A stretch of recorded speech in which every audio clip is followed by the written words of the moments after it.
एक समय एक सिमली नाम की लड़की थी और वो किसी गुरु से उपदेशी थी, आस्था भगवान में गणी थी। और प्रारंभ से ही ये ऐसा रहा है कि जगत और भगत का आपस में मतभेद बना रहा, और जिस कारण से भक्तों को बहुत कठिन यातनाएं सहन करनी पड़ी। संसार की रीतियां, सांसारिक जो परंपराएं हैं, वो यहाँ इस काल के जाल में रहने के लिए व्यवस्थित है, एक व्यवस्था है। और जो लोग परमात्मा से परिचित नहीं है वो इसी में, इन्हीं में व्यवस्थित है। उस लड़की की बहुत आस्था थी। नगर के बाहर एक साधु का आश्रम था। वो लड़की उस महात्मा को आहार करा के आती थी, उनकी सेवा भी करती थी और शाम के समय अपने घर आ जाती थी। कुल के लोगों ने, परिजनों ने बहुत कुछ प्रतिबंध लगाए, लेकिन लड़की नहीं मानी। उस सिमली का एक भाई था, मंसूर नाम था उसका। उसको अन्य व्यक्तियों ने कहा कि आपकी बहन शाम के समय और गैर टाइम को वक्त जाती है संत के आश्रम में। देख ले भाई, इज्जत का सवाल है और पूरे नगर में चर्चा चलती है अपनी बहन को बनाकर। अब मंसूर ने सोचा भी पहले ये देख तो लूं, वास्तव में वहां उस आश्रम में ऐसा क्या है। इस दृष्टिकोण से जब उसकी बहन शाम के समय प्रतिदिन जाती थी साधु का भोजन लेकर, जिस दिन घर वाले भोजन नहीं देते थे तो वैसे जाती थी, उनकी सेवा कराती थी, कोई कपड़े धोआती थी, कुछ देर उनकी चरण दबा देती थी। अब मंसूर ने, भाई ने सोचा कि सीधा संत से बोलना अच्छा नहीं होता। साधु संत बड़े सहनशील होते हैं और सिद्धि युक्त होते हैं। अपराध के विषय में कुछ उठपटांग कहना हानिकारक हो सकता है। उसने क्या किया कि आश्रम के बाहर खड़ा हो गया और जैसी भी कच्ची पक्की कोई द्वार थी, उसके अंदर कोई सुराख था। उस सुराख से वो देखने लगा। छोटा सा आश्रम था, कुछ 100 गज का होगा, गणित 150 गज का, और उसमें एक झोंपड़ी डली हुई थी। संत जी बाहर बैठे थे, गर्मियों के दिन थे, चंद्रमा की रोशनी थी। तो उसने देखा कि लड़की ने जाके भोजन कराया महात्मा को, फिर बर्तन साफ किए, 1-2 कपड़ा धोआ, फिर महाराज जी के चरणों को दबाने लगी, सेवा करने लगी। तो क्या हुआ कि ऐसे उस महात्मा ने हाथ किया, आकाश से एक अमृत का प्याला आया। संत ने पिया, आधा उस बेटी को दिया।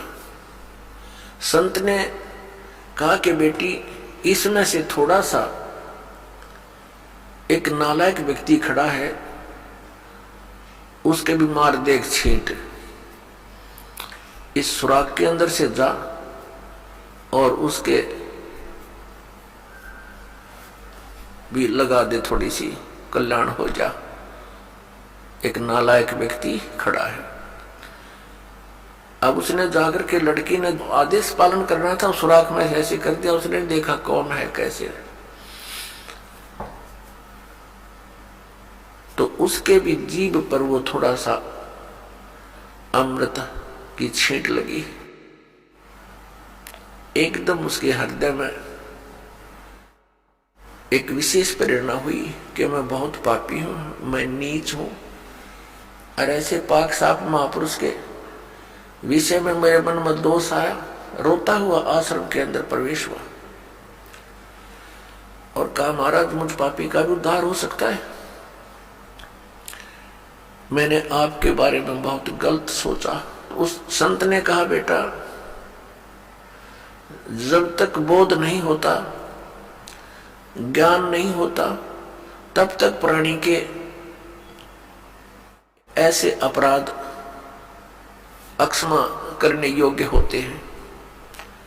और बेटा कोई जानबूझकर करोगे, दीक्षा उपदेश लेने के बाद आपके मन में ऐसा संत के गुरु के प्रति दोष आता है तो फिर आप पाप के भागी भारी बन जाओगे। काफी देर सत्संग सुनाया। प्रतिदिन वो भक्त अपनी बहन के साथ दिल्ली आने लग गया। खूब सत्संग सुना, दोनों बहन भाई मिलकर सेवा करते थे। फिर क्या हुआ कि उसके हृदय में एक ऐसी प्रेरणा हुई, अनल हक।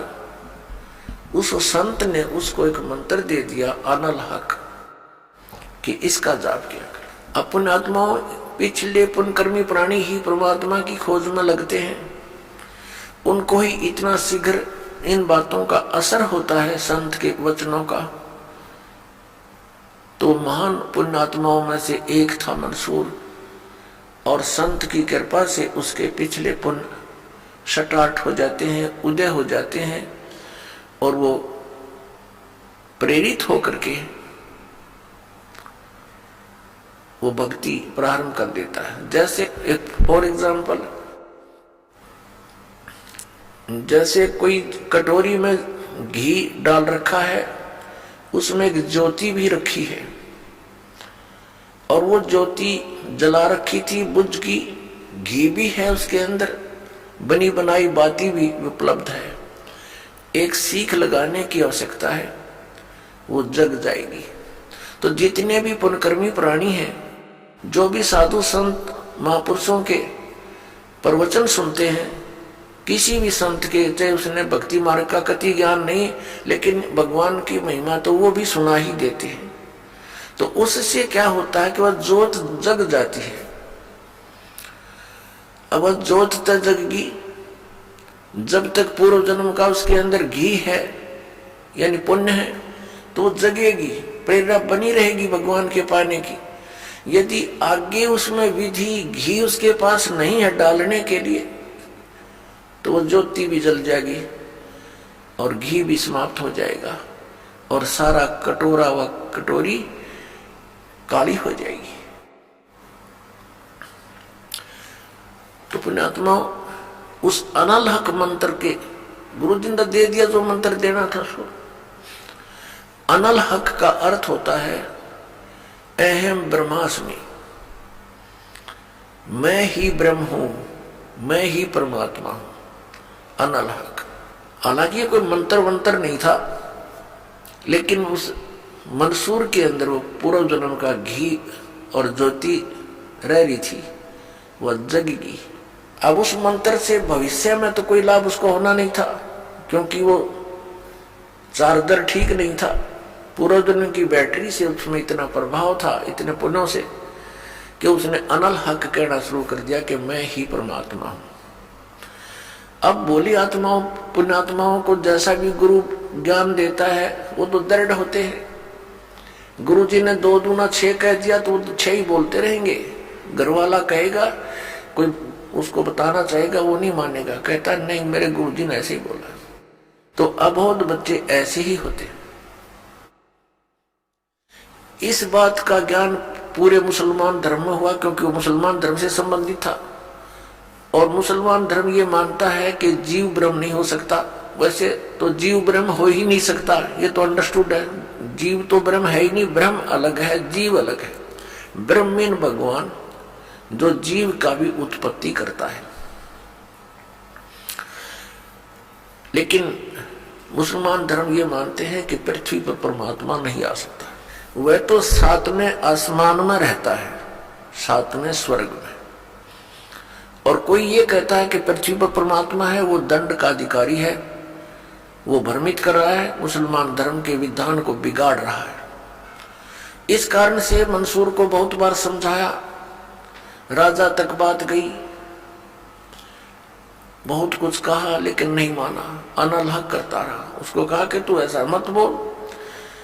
अब साधु को तो कोई बोल नहीं सका था कि वो क्या मंत्र दे रहा है, लेकिन पब्लिक के अंदर जब बात आ जाती है तो वो अपना पूरा जोर शोर से विरोध करते हैं। अब क्या हुआ कि वो नहीं माना तो उसको चौराहे पर खड़ा कर दिया, बांध दिया उसको चौराहे पर, और फिर क्या कहा कि या तो तू अनल हक कहना छोड़ दे, नहीं तो तेरे पत्थर मारेंगे। उसने फिर कहा अनल हक, क्योंकि वो तो मदमस्त हो गया था, अलमस्त हो गया था। ऐसी सतीथि पूर्व जन्मों के पुण्यों से होती है, और भविष्य की भक्ति नहीं होती है तो वो नष्ट हो जाता है उस जीवन, ऐसी पुण्यात्मा का। तो उसको सजा दी गई कि पूरे नगर के व्यक्ति इसको पत्थर मार मार के इसका वध करेंगे। ऐसी सजा दें ताकि और भी कोई ऐसी हिम्मत ना करे। तो सभी लाइन में आ रहे थे और पत्थर मार रहे थे, तू पापी है, पत्थर मार रहे थे, निकल जाते थे। अब उसकी बहन सिमली का भी नंबर आ गया। जब और पत्थर लगा रहे थे वो हंस रहा था, अनल हक अनल हक हंस रहा था। और जब उसकी बहन सिमली का नंबर आया वो भी लाइन में खड़ी थी। तो बहन ने सोचा पत्थर तो मैं नहीं मारूंगी, लेकिन लोक लाज में आके उसने फूल उठा लिया कि मैं फूल मार आऊंगी इसके। यहां ये लोग भी ना मेरा विरोध करेंगे और भाई का चोट भी ना लगेगी। उसने फूल मारा, फूल मारते ही वो रोने लग गया, बहुत बुरी तरह रोने लगा। तब सिमली ने कहा कि भाई लोग तेरे पत्थर मार रहे थे, उनके पत्थरों से नहीं रो रहा था, और तू मेरे फूलते रोने लग गया। अरे ये कोई चोट थोड़ी लगी तुझे? उसने कहा सिमली ये तो अनजान थे, इनका मुझे दुख नहीं था, तू तो परिचित थी मैं किसके ऊपर फिदा हो रहा हूं, और तेरा हाथ कैसे हो गया नालायक मेरी तरफ? तूने भगवान की तरफ हाथ कर दिया, मैं भगवान के लिए ड्योटेड हूं, और तूने क्या समझा फिर ज्ञान को? न्यू रो रहा हूं, तेरा जीवन बर्बाद हो गया, तूने ज्ञान समझा नहीं बहन, तेरे फूल का मुझे इसलिए दर्द हुआ, तू तो परिचित थी इस बात में। उसके बाद नहीं मरा वो पत्थरों से, कहने लगे या तो कहना छोड़ दे अनल हक, नहीं तेरा हाथ काटेंगे। उसने कहा अनल हक, हाथ काट दिया। फिर कहा दूसरा हाथ काटेंगे या बंद कर दे, अनल हक। तेरी गर्दन काटेंगे, बंद कर दे, अनल हक, काट दिया। अब उसको गाड़ा नहीं, मुसलमान धर्म में नीचे दफनाते हैं जमीन में, उसको सवा कर दिया काफिर समझकर कि काफिर जलाए जाते हैं, उनकी सोच है। और उस राख को जल में फेंक दिया कि इसका नामो निशान मिट जाए दरिया में। कहते हैं वो राख भी, ऐस भी, वो बबूत भी अनल हक अनल हक अनल हक करती जा रही है। और 1000 मंसूर बनकर गलियों में घूम रहे हैं। सबने दरवाजे बंद कर लिए, टट्टी पेशाब निकल गया, लोगों का घबरा गई, ये क्या हो गया, भगवान का भगत था, ऐसा हो कर दिया इसके साथ। तो पुण्यात्माओं, अब ये ज्ञान है, तत्व ज्ञान है, इसको बहुत गहराई से समझना है, इससे कई कंसेप्ट क्लियर होंगे। अब प्रसंग तो चला है कि जिस परमात्मा के पाने के लिए और जिस लोक में जाने के लिए महापुरुषों ने ऐसी कुर्बानियां दी, तो कैसा है वो भगवान, कैसा होगा वो देश, ये अंडरस्टूड है।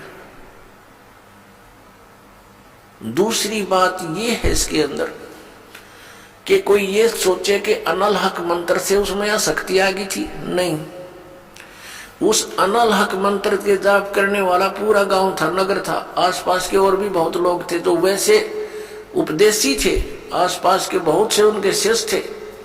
लेकिन वो गुप्त रखते थे, सामने किसी को बताते नहीं थे, लोक लाज के कारण। तो कहने का भाव ये है कि उस एक मंसूर के अंदर ये क्यों काम कर गया और सिमली में नहीं किया उसने। ये पिछले ही पुण्य से होते हैं पूर्ण हंस मुराद, ये पूर्व जन्म के संस्कार थे, उस मंत्र का इसमें कोई योगदान नहीं था।